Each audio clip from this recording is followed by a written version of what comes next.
د ژوند رنګین او له خوښیو ډک سپرلي تېرېدل چې په دې سپرلیو کې یو سپرلي پښتو ژبې او پښتنو ته ستر غمخوار ور وبخلو.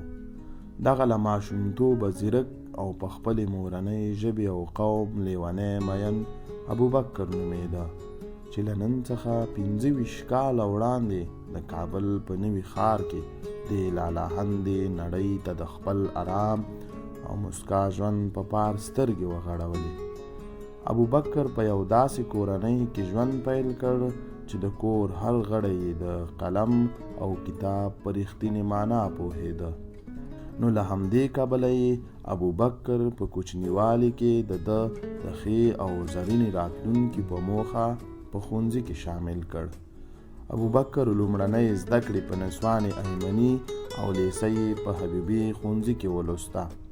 دغه 12 کلنو زده کړو ابوبکر ستړی نه کړو، بلکې په ده کې نور هم د کتاب سره د مینې جذبات په شور راوستل.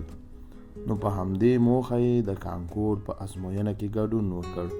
نوموړی په دې ازموینه کې د کابل پوهنتون ساینس پوهنځي ته بریالی شو، خو ځینو ستونزو له امله یې یاد پوهنځی ونه لوست او د کابل ښار په یو خصوصي پوهنتون کې د حقوقو او سیاسي علومو په برخه کې خپلو زده کړو ته دوام ورکړ. له یاد پوهنځي څخه په لوړه درجه فارغ شو. ابوبکر د لا نورو زده کړو په موخه هندوستان هیواد تعین وکړ. نوموړي د ښوونځي له پیله تر پوهنتون پورې په خپلې مورنۍ ژبې زده کړې نه دي کړي او تل به له دې ستونزې ځورېده. نو همدا لامل شو چې نوموړي په کال 1996 لمریز کې د ژبژغورنې تر نامه لاندې غورځنګ رامنځته کړ چې له یاد غورځنګ نه یې موخه پښتو ژبې او قوم ته خدمت کول و.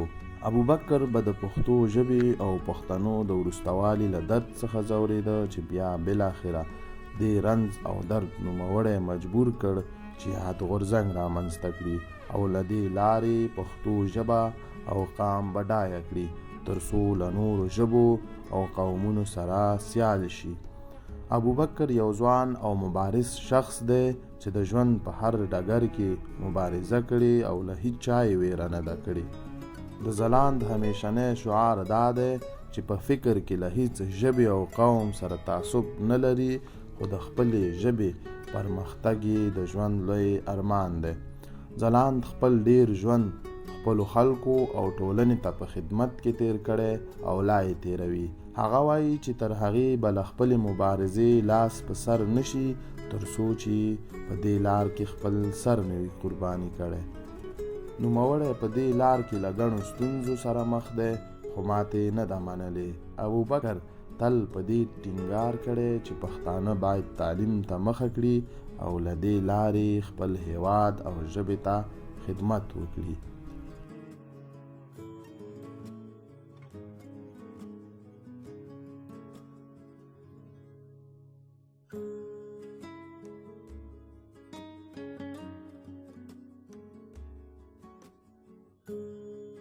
چې مو ټوپک او توره دواړه په قلم بدل کړي، چې مو ټوپک او توره دواړه په قلم بدل کړي، که چرې خلاص مو له پیغور کړي، داسې څوک غواړو مونږ.